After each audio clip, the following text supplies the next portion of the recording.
এখন বাজে রাত্রি 3টে, তা এখন আমরা যাচ্ছি ঠাকুর দেখতে। তোমাদেরকে বলেছিলাম যে পরের ভিডিওতে আমি প্রতিমা নিরঞ্জনটাও তোমাদের সঙ্গে শেয়ার করব।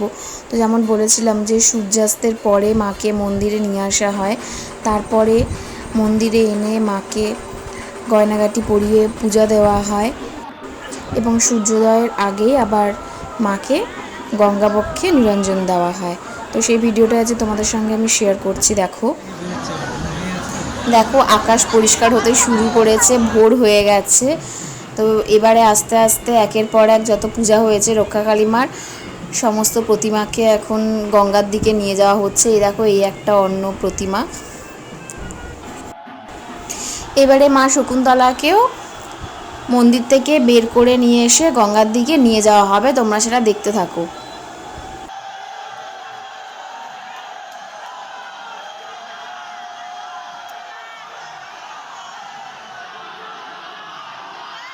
যেমনভাবে চতুর্দোলায় চড়ে মা মন্দিরে এসেছেন, ঠিক তেমনভাবেই চতুর্দোলায় চড়েই আবার তিনি গঙ্গাবক্ষের দিকে এগিয়ে চলেছেন। এই হলো সেই সাধুর ঘাট, যেখানে সমস্ত প্রতিমা বিসর্জন দেওয়া হয়। আর এই ঘাট থেকেই আমরা স্নান করে জল তুলে জল ঢালি। তো দেখো একের পর এক অনেকগুলো ঠাকুরই এখানে বিসর্জন দেওয়া হবে।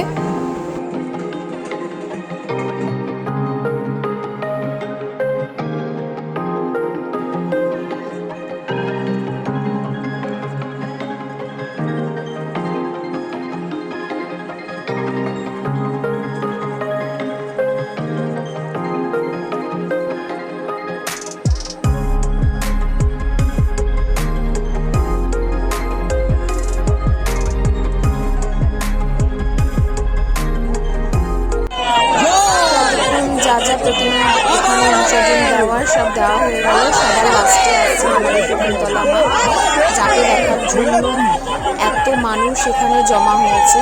সেই মাকে অনেকক্ষণ আগে গঙ্গা দিয়ে নিয়ে আসা হয়েছে। এখানে এসে মায়ের সোনার গয়না ছাড়িয়ে তাকে ফুলের গয়না পরানো হয়, অনেক পুলিশ প্রোটেকশন থাকেন। তো এবারে সেই ফুলের গয়না পরিয়ে মাকে গঙ্গায় নামানো হচ্ছে। তোমরা দেখো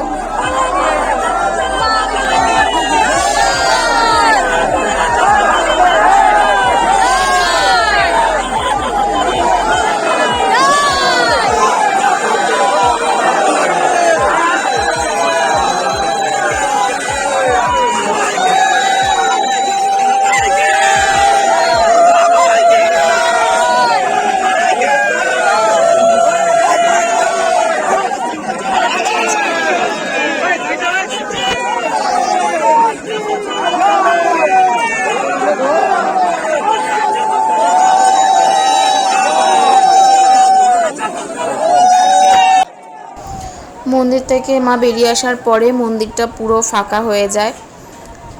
আবার একটা বছরের অপেক্ষা, পুরো কোন্নগরবাসী আবার 1 বছরের অপেক্ষায় থাকলো।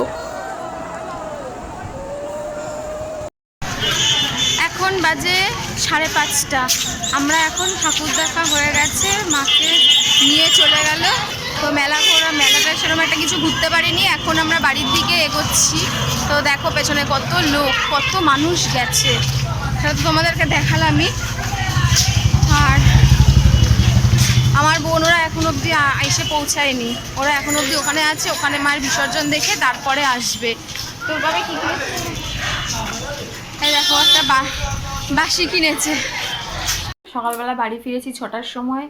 6টা বাড়ি ফেরার পর তারপর একটু ঘুমালাম, ঘুম থেকে উঠে স্নান টান করে ব্রেকফাস্ট হয়ে গেছে। তো এখন সবাই মিলে গল্প করছি। আজকে চলে যাবো বাড়িতে, যেতে হবে। ছুটি তো পড়েই গেল, স্কুল গরমেতে পরীক্ষা হওয়ার কথা ছিল, মানে হলো না। পরীক্ষাটা হয়ে গেলে ভালো হতো, বাচ্চাগুলো চাপে ছিল, একটু চাপমুক্ত হতে পারত। চলো দেখি কি করছে মা, তাড়াতাড়ি আজকে বেরিয়ে যাব। এখন আমার কাজ হচ্ছে পেপসি খাওয়া।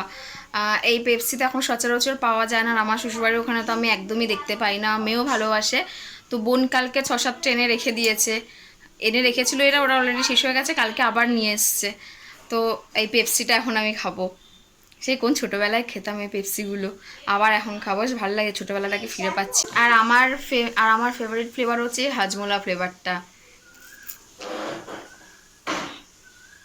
এটা খেয়ে তারপর আবার তোমাদের সামনে আসছি। দেখো মেলা থেকে বাসি কিনে এনে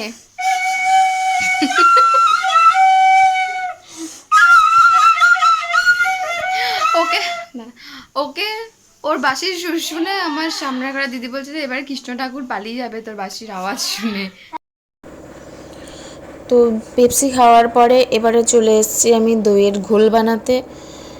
দুপুরবেলা গরমেতে ঠান্ডা ঠান্ডা দইয়ের ঘোল খেতে তো সবাই ভালোবাসে, তো আমি এই ঘোল বানাতে চলে এসেছি এখন।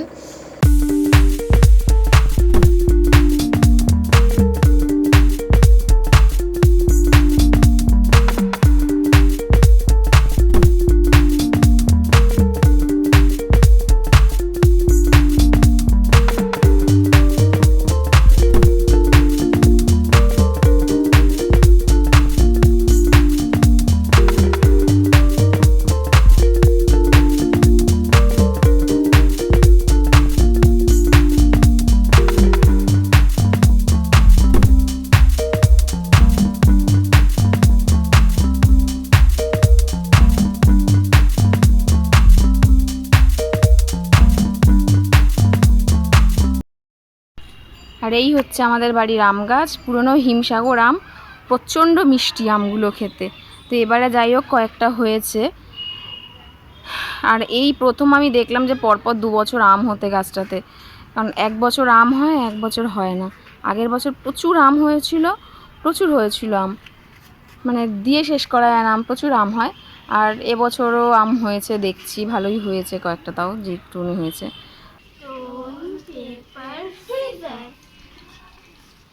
Stone, paper, scissors. Stone, paper, scissors. Stone, paper, scissors. তো পুজো দেখা হয়ে গেল, এবারে বাড়ি যাওয়ার সময় রেডি হয়ে গেছি পুরো, এবারে ফিরবো। তো তোমাদের যতটা পেরেছি আমি পুজোটা দেখানোর চেষ্টা করেছি। যদি ভিডিওটা ভালো লেগে থাকে তাহলে প্লিজ ভিডিওটাতে লাইক করো, শেয়ার করো, সাবস্ক্রাইব করো, কমেন্ট করো। সকলে সুস্থ থেকো এবং ভালো থেকো।